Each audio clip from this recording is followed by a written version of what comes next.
senhores cavalheiros, senhoras damas, Pac-Man Master 9 mais uma vez. E senhores, hoje eu vos trago o 8º vídeo da nossa série sobre Roma. Hoje eu vou falar de prazeres e excessos. E nem de longe eu fiz um vídeo em que eu vou derrubar tantos preconceitos em tão pouco tempo quanto nesse vídeo. Porque a imagem que a gente tem de Roma, principalmente a imagem que chegou através do cristianismo, senhores, quanto mais eu vejo sobre Roma, mais eu vejo que nós estamos muito equivocados em determinados aspectos. Com relação, nós vemos Roma como se fosse o lar da luxúria, dos prazeres desvairados, da loucura, da folia. Senhores, antes de qualquer coisa eu quero dizer, falar um pouco do perigo que nós temos em distorcer concepções antigas, visões antigas com a nossa visão moderna. E nós fazemos isso principalmente por causa da religião. Então nesse vídeo falando sobre prazeres e excessos, e principalmente com relação à Roma antiga, senhores imaginam do quanto nós iremos falar. Mas de primeira, vamos dizer assim, deixando uma pequena introdução, eu quero só falar logo de início que muito do que nós pensamos é bem diferente. A nossa visão é um pouco distorcida com relação a Roma. Nós veremos. Prazeres, senhores, só tem a ver em Roma. Eles têm a ver com cidades. Cidades têm a ver com prazeres. Porque os homens eles só são plenamente eles mesmos quando eles se encontram nas cidades.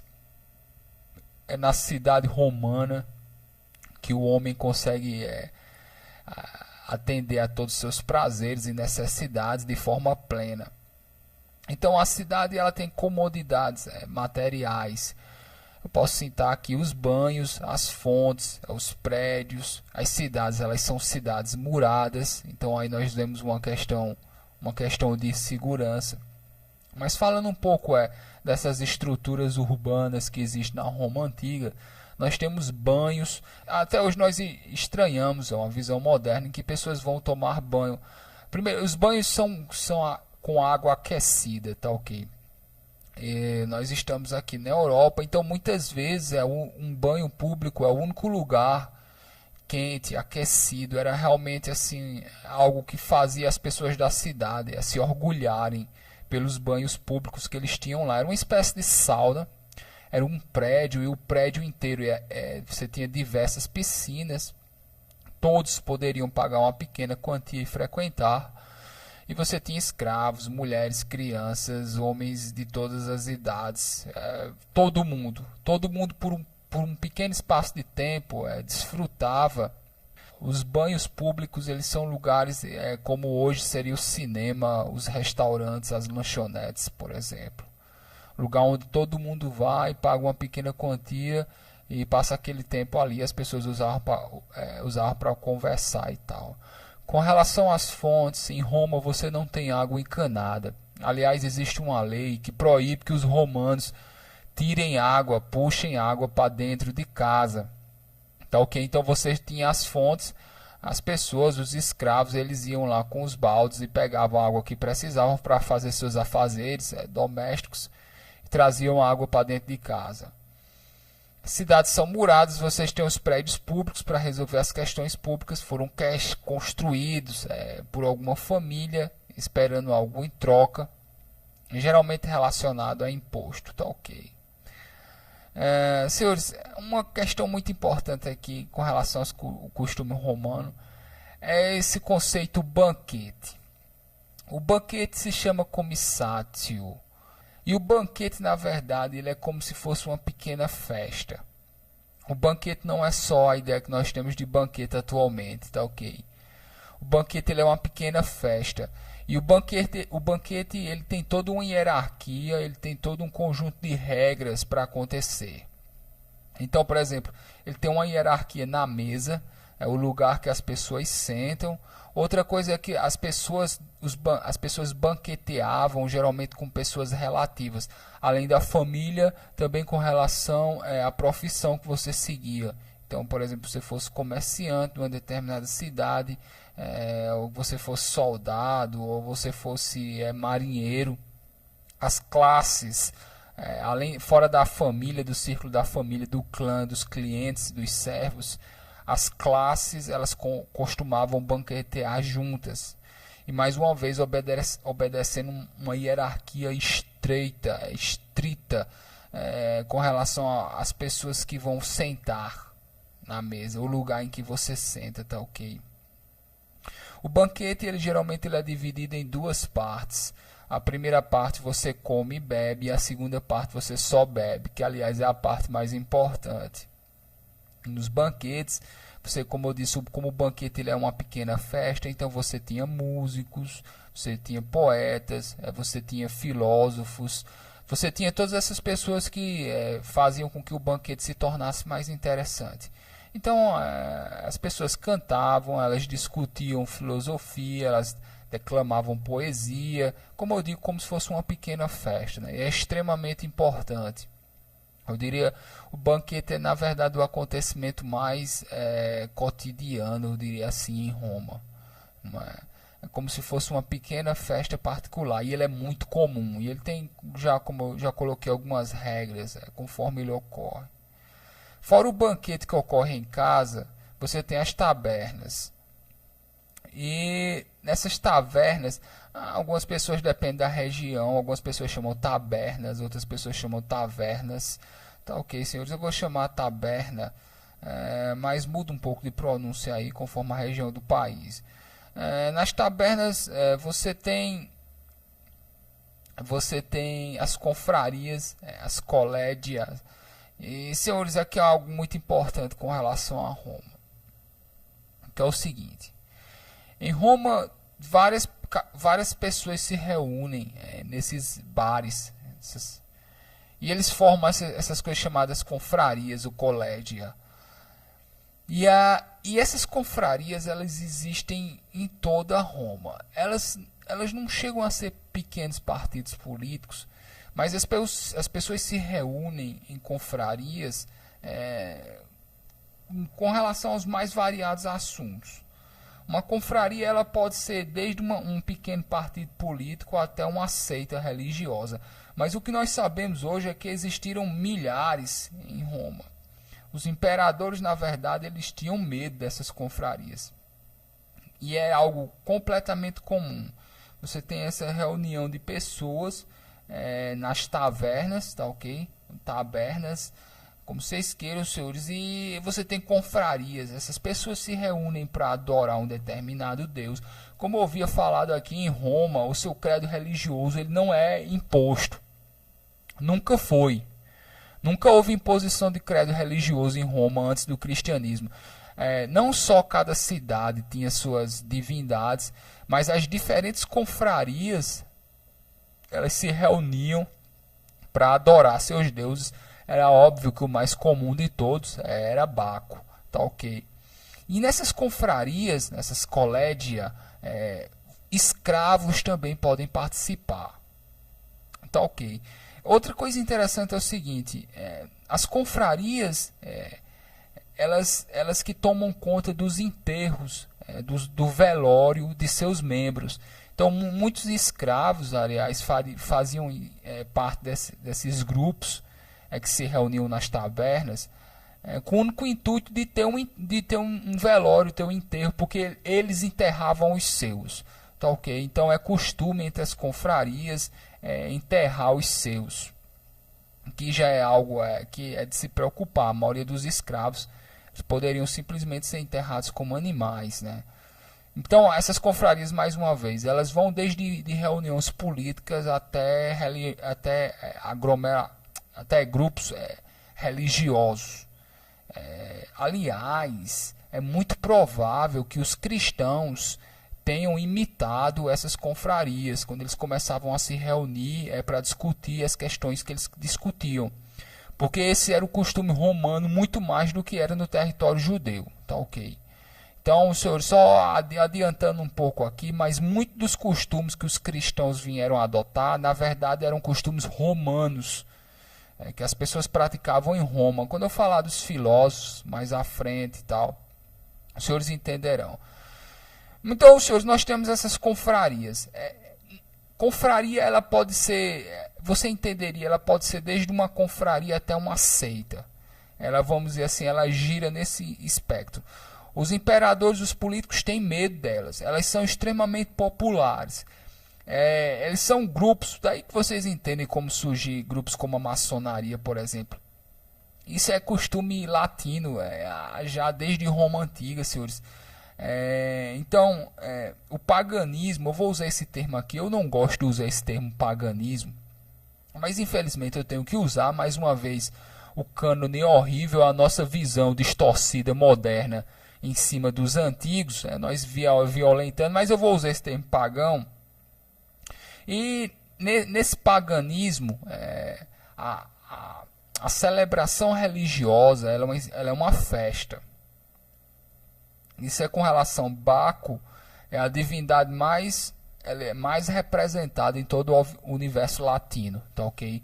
Baco, ele é o que mais, ele aparece em túmulo, ele aparece nas construções das cidades, em todo lugar você vê. De longe é a divindade mais representada. E, senhores, o que é o sacrifício? Isso é uma questão aqui, porque muitas pessoas não entendem o que é o sacrifício. Então, muitas dessas confrarias, dessas colédia, elas se reúnem. Aliás, eu não tenho certeza com relação à pronúncia, se seria colégia. Senhores, mais à frente eu pesquiso e digo aqui, mas eu vou falar colégia. Mas pode ser colégia também, né? Mas confraria, tá ok, senhores? Algo entre uma confraria e uma seita. Muitas delas elas existem para louvar uma divindade em particular. Então você tem... É óbvio que milhares delas vão se unir para celebrar Baco. E quando você está tendo essas divindades, aí é que vem a questão do sacrifício. Porque o que é o sacrifício? Muita gente tem uma visão distorcida, errada do que é o sacrifício numa civilização antiga. As pessoas acreditam que os deuses eles vivem em nós. E no momento em que eu estou sendo feliz, os deuses estão sendo felizes através de mim. No momento em que eu estou sendo triste, eles estão passando por tristeza através de mim. Então na festa, os deuses eles participam da festa. E a ideia do sacrifício é fazer com que os deuses tenham aqueles prazeres terrenos. Então você tem a ideia do sacrifício muito relacionado com o banquete, mais uma vez. Então o sacrifício ele ocorre tanto dentro de casa como ele ocorre no templo. Quando o sacrifício ele ocorre dentro de casa, o que se fazia era o que? Você pegava aquela porção de comida, geralmente era carne, não é? E depois que você sacrificava, as pessoas comiam, os escravos comiam o resto. Quando essa carne era sacrificada no templo, uma porcentagem do sacrifício ia para os sacerdotes. Aliás, às vezes era tanta carne, você imagina assim, você matar um boi inteiro, em que o restante era vendido para os açougues, tá ok? Era assim que os templos conseguiam se manter. Uma parte da carne eles faziam lá, faziam uma performance lá do sacrifício e tal, ritual. Uma parte ficava com eles da carne, tá ok? Então, o sacrifício ele é o prazer da divindade.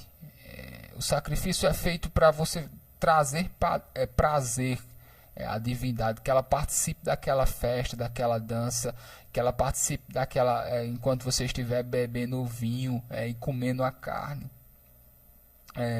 A semana em Roma, você não tem esses domingos certo, como os dias, os feriados, eles são feriados religiosos. E eles dizem que todo mundo deve parar de trabalhar, inclusive os escravos e os animais de carga, tá ok? Então a semana romana, assim, o que diz se as pessoas vão trabalhar ou não são os feriados religiosos. Possivelmente esses feriados eles variavam de cidade para cidade, né? Acho que só um calendário, as pessoas só começam a usar um calendário muito tempo depois, um calendário único. Então, tá ok, galera. Então, tipo, o que dá o feriado, o que faz com que as pessoas parem de trabalhar são as questões religiosas. Você não tem aquele dia certo, todo sábado, domingo, depois de tantos dias, todo mundo para, como a gente tem uma semana hoje. Tá ok. Então, voltando aqui com relação ao sacrifício, sexo ele faz parte do sacrifício, porque mais uma vez aquilo ali você tem a divindade participando dos prazeres que estão ocorrendo ali. Então o que é que dava geralmente? Você dava um banquete, esse banquete era oferecido a uma determinada divindade. Se fosse feito dentro de casa, todo mundo comia, dançava. Tem a primeira e a segunda parte é só bebida, eles bebem. E tipo, para coroar à noite, as pessoas geralmente terminavam fazendo sexo, como se fosse o final da noite, vamos dizer assim. E tudo isso era uma coisa só, era um único evento voltado ao prazer, em que as pessoas estão celebrando ali, as divindades estão celebrando junto com elas, através do corpo delas. Tá ok? Senhores, outra coisa com relação a diversão, os prazeres, com relação aos espetáculos. Eu já falei aqui com relação dos gladiadores. Então, senhores, você tem pessoas, elas se suicidam. Os gladiadores são pessoas que se suicidam em favor da festa. E na verdade não havia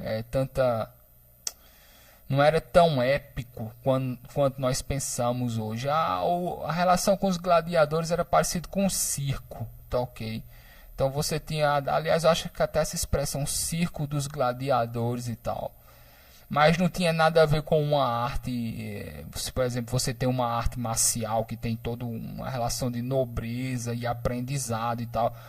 Nós pegamos esse costume moderno de colocar os gladiadores como se fossem lutadores épicos e tal, mas tudo era uma espécie de circo. Nós não podemos deixar de lembrar disso. São lutadores, tá ok? Com mais força do que técnica, em que eles aceitam morrer pelo bem do espetáculo, tá ok? Com relação ao banho, eu falei aqui dos banhos públicos. O banho, senhores, lá em Roma, ele não é um banho para higiene, como nós pensamos. Até tinha esquecido de falar. O romano ele vê o banho como se fosse uma questão de prazer, tá ok? Então, por isso que quando as pessoas elas estavam gastando muito tempo nos banhos públicos, é como se elas estivessem gastando dinheiro com prazer. A visão do romano do banho como higiene não é esse banho que as pessoas vão gastar o tempo lá nos banhos públicos, tá ok? Como eu digo, é uma questão de aconchego e tal, mas como se fosse uma sauna para você relaxar e tal. Deixa eu ver, senhores, que eu tenho mais aqui. Sim, com relação ao sexo. Engraçado que existiam. As pessoas têm uma visão com relação ao sexo em Roma. Mas existiam, vamos dizer assim, ditames de como o sexo deveria ocorrer. E, por exemplo, em Roma eles dizem que o sexo deveria sempre ser depois do anoitecer, devia ser no escuro. E o que nós vemos é que as mulheres elas permaneciam com algumas partes da roupa, com o que hoje seria o sutiã e tal, mesmo as prostitutas. Ao que parece, o sexo, os romanos eles não viam. Hoje nós temos uma visão de sexo, por exemplo, em que duas pessoas participam igualitariamente, vamos dizer assim, do ato. No romano, a noção de quem é o senhor e de quem é o servo, ele permanece no ato sexual, tá ok? Então, por exemplo, eu estava pensando com relação ao sexo com escravos. Na verdade, o que você tem é mais uma masturbação em que você usa o corpo do outro para se masturbar. Mas não é essa noção de sexo que nós temos hoje, de vamos dizer que você tem as duas partes igual. Não, você mesmo no sexo você tem senhor e servo, ou senhora e servo, ou senhora e servo, o que seja, vocês entenderam, tá ok? E por isso você tem sexo com escravos e sexo com meninos. Então, mais uma vez, é mais uma espécie de masturbação em que você usa o outro para fazer isso, tá ok? E não é sexo movido por paixão. Os romanos, falando aqui com relação à paixão diretamente, os romanos tinham muito cuidado com relação à paixão. Na verdade, eles fugiam. Até a palavra, você tem a palavra hoje, patos, de patologia. Os romanos, eles realmente entendem que a paixão é uma doença. Então, você pode, sexo, você como senhor, você se masturba, se você quer relaxar um pouco.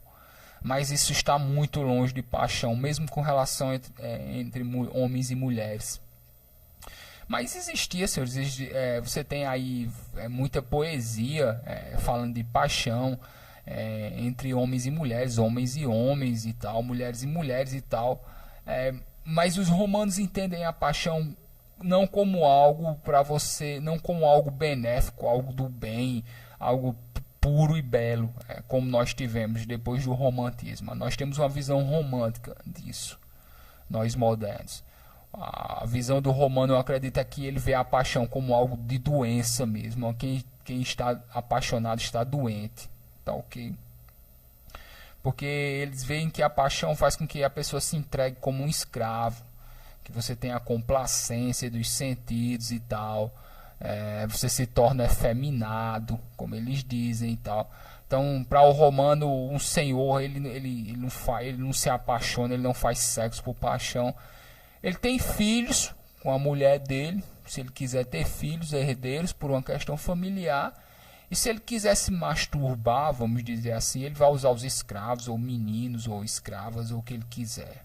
Vocês conseguem mais ou menos entender mais a diferença do que é um ato sexual hoje moderno, em que você tem, vamos dizer, uma igualdade entre as duas partes no ato, e do que é você ter uma relação sexual de senhor e servo, em que é praticamente uma masturbação, tá ok?